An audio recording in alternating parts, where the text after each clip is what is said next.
अस्सलाम वालेकुम व्यूअर्स, आप सबको एक दफ़ा फिर मेरे यूट्यूब चैनल में खुशामदीद। व्यूअर्स, आज हम चूँकि हम नेक्स्ट एक्सरसाइज की तरफ जाएंगे और उसमें क्यूब का ज़िक्र है, तो उससे पहले मैं थोड़ा सा आपको बेसिक कॉन्सेप्ट बताऊं स्क्वायर रूट का, क्यूब रूट का, क्योंकि ये कॉन्सेप्ट समझना बहुत ज़रूरी है। उसके बाद फिर हम इंशाल्लाह अपना नेक्स्ट एक्सरसाइज स्टार्ट करेंगे। तो सबसे पहले स्क्वायर रूट के बारे में मैं बताती हूँ थ्रू एग्ज़ाम्पल्स। देखें, फॉर एग्ज़ाम्पल मैं यहाँ पर लिखूँ 2 मल्टीप्लाई बाई 2, तो इसकी वैल्यू क्या आ जाएगी 2 टाइम 4। अब अगर इसी 2 को मैं इस फॉर्म में लिखूँ, इसको कहते हैं 2 रेज़ टू पावर 2 या 2 का स्क्वायर। Square mean 2।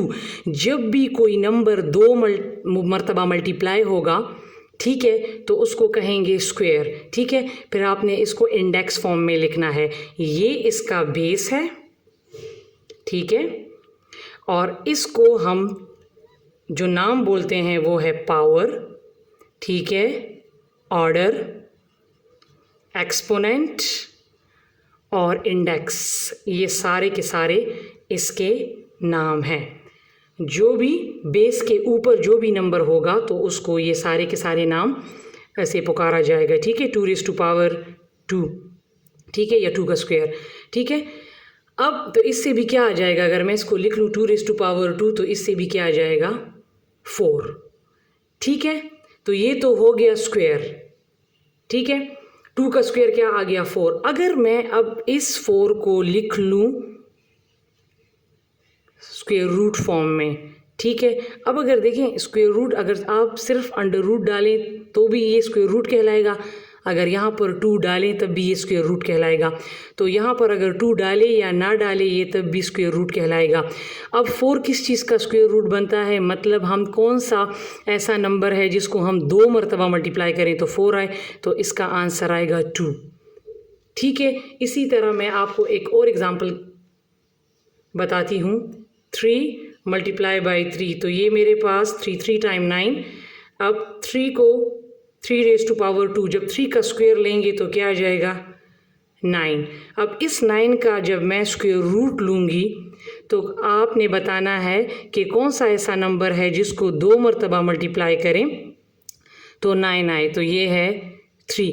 तो ये जो है ये परफेक्ट स्क्वायर है। मीन कोई नंबर जब 2 मरतबा मल्टीप्लाई हो जाएगा तो वो नंबर आ जाएगा, तो मीन ये परफेक्ट है। फॉर एग्ज़ाम्पल अगर मैं यहाँ पर ले लूँ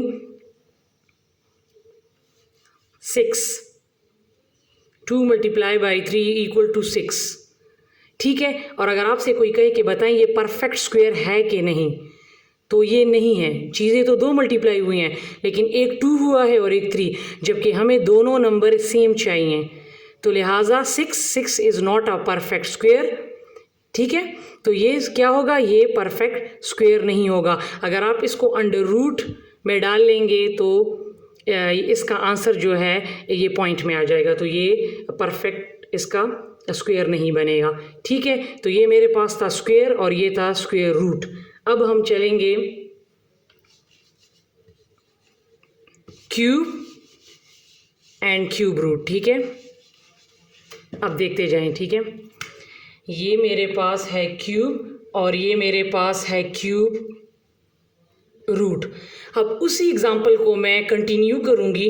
जब हम किसी भी नंबर को 3 टाइम्स मल्टीप्लाई करें, क्यूब मीन 3, स्क्वायर मीन 2, तो ये मेरे पास आ जाएगा 8। ठीक है, फिर जब मैं इसको इंडेक्स फॉर्म में लिखूँगी 2 रेज़ टू पावर 3 या 2 का क्यूब, इसको आप स्क्वायर नहीं कहेंगे, तो तब भी ये क्या आ जाएगा 8। ठीक है, तो 2 का क्यूब हमारे पास क्या बनता है 8। तो इसका मतलब है कि 8 जो है वो परफेक्ट क्यूब है। किस तरह परफेक्ट क्यूब है कि जब हम 2 को 3 टाइम्स मल्टीप्लाई करें तो हमारे पास 8 आता है, पूरा जाता है। ठीक है, ठीक है, तो ये हमारे पास आ गया परफेक्ट क्यूब। अब अगर इसी 8 को मैं इसका हमें कहा जाए कि इसका क्यूब रूट फाइंड करें, 8 का क्यूब रूट, लेकिन इसके लिए यहाँ पर 3 लगाना लाजमी होगा। स्क्वायर में कोई फ़र्क नहीं पड़ता, लेकिन क्यूब रूट में आपने ये वाला लाजमी लगाना है। ठीक है, अब अगर आपसे कोई कहे कि 8 किस चीज़ का क्यूब रूट बनता है, मीन 8 हम कौन सा नंबर 3 टाइम्स मल्टीप्लाई करें तो 8 आता है, सो दैट इज़ 2। इसी तरह 3 3 3, तो ये आ जाएगा 27। ये एक्सपेंडेड फॉर्म है, ये पावर है, एक्सपोनेंट भी है, ऑर्डर भी है, ठीक है। और ये जो है ये बेस है। ये वाला जो फॉर्म होता है इसको एक्सपेंडेड फॉर्म कहते हैं, इसको इंडेक्स फॉर्म कहते हैं, ठीक है। अब मैं 3⁻3, ठीक है, इसको मैंने इंडेक्स फॉर्म में लिख लिया, तो ये आ जाएगा 27। अब अगर मैं 27 का क्यूब रूट लूँ कि कौन सा नंबर है जो हम 3 टाइम्स मल्टीप्लाई करें तो हमारे पास 27 आता है। सो दैट इज़ 3, जस्ट 3, ठीक है। अब यहाँ पर मैं एक नंबर लिखूँगी और हम चेक करेंगे। स्क्वायर का आसान है कि ये किस चीज़ का स्क्वायर बनता है, लेकिन क्यूब थोड़ा सा जो है वो कॉम्प्लिकेटेड है। तो मैं एक नंबर लिखूँगी और हम चेक करेंगे कि आया ये परफेक्ट क्यूब है कि नहीं है। तो मैं अगर यहाँ पे लिख लूँ 64, तो पहले हम चेक करेंगे कि आया ये परफेक्ट क्यूब है कि नहीं है। तो इसके लिए हम पहले प्राइम फैक्टराइजेशन करेंगे, ठीक है। तो ये आ जाएगा 2 3 time 6, 2 2 time 4, 2 1 time 2, 2 6 time 12, 2 8 time 16, 2 4 time 8, 2 2 time 4 and 2 1 time 2। अब आप देखिए, चूँकि ये क्यूब का क्वेश्चन है, हमने परफेक्ट क्यूब फाइंड करना है, तो हमारे पास 64 के जितने prime factors, these are prime factors, आ गए, ठीक है।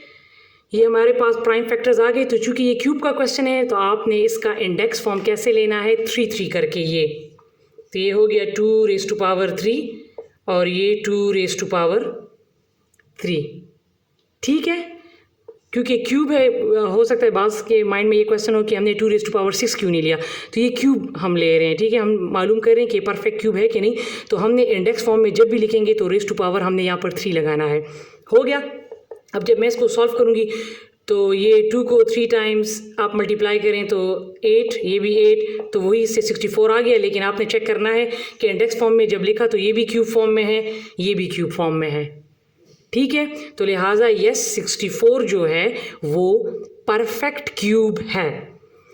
अब ये तो परफेक्ट क्यूब है, लेकिन अब किस नंबर का परफेक्ट क्यूब है, कौन सा नंबर है जो हमारे पास 3 टाइम्स मल्टीप्लाई हो जाए तो 64 आता है।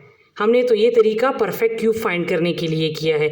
तो सिंपली आप क्या करेंगे, देखें, आप अगर आपको कोई कहे कि आप मालूम करें कि मतलब ये किस चीज़ का, सिंपल इज़ दैट कि ये 64 किस चीज़ का क्यूब रूट है, मीन कौन सा नंबर है जो 3 टाइम्स मल्टीप्लाई हो तो हमारे पास 64 आएगा। तो आपने पहले ये वाला मेथड कर लेना है और यहाँ तक आपने आ जाना है, ठीक है। यहीं से तो आपको अंदाज़ा हो गया कि ये परफेक्ट क्यूब है। अब मैं इसका क्यूब रूट फाइंड करती हूँ कि आया ये किस नंबर का, ये कौन सा नंबर है जो 3 टाइम्स मल्टीप्लाई हो तो 64 आता है। तो आपने क्या कर लेना है, सिंपल इसके ऊपर आपने क्यूब रूट अप्लाई कर लेना है, इसके ऊपर, ठीक है। यहाँ पे आपने क्यूब रूट अप्लाई कर लेना है, इसके ऊपर भी और इसके ऊपर भी क्यूब रूट अप्लाई कर लिया। अब तरीका ये होता है कि हमारे पास ये क्यूब्स जो होंगे ये इस क्यूब रूट से कट जाएंगे और अंदर जो नंबर रह जाएगा वो आ जाएगा 2 and 2, तो ये आ जाएगा 4। तो इसका मतलब है कि जब 4 को 3 टाइम्स मल्टीप्लाई करेंगे तो हमारे पास आ जाएगा 64। तो 64 किस चीज़ का क्यूब रूट हुआ, कौन सा नंबर है जो 3 टाइम्स मल्टीप्लाई हो तो 64 आए, सो दैट इज़ 4, ठीक है। तो ये वाला मेथड था परफेक्ट क्यूब फाइंड करने के लिए, और ये वाला जो है मालूम करना है कि क्यूब रूट आप अप्लाई करेंगे कि आया ये किस नंबर का ये कौन सा नंबर है जो 3 टाइम्स मल्टीप्लाई हो तो इससे हमारे पास ये वाली वैल्यू आ जाए। अब देखिए, मैं परफेक्ट क्यूब का बता भी देती हूँ आपको कि अगर आपसे कोई कहे कि 200 फाइंड करें कि आया is this a perfect cube और नॉट, तो देखें यहीं पे मैं इसको सॉल्व कर देती हूँ। 2 1 टाइम 2, फिर 2 5 टाइम 10, फिर 2 2 time 4, 2 5 time 10, 5 5 time 25 and 5 1 time 5। वही तरीका है कि 200 के प्राइम फैक्टर्स हमारे पास क्या आ गए हैं, 2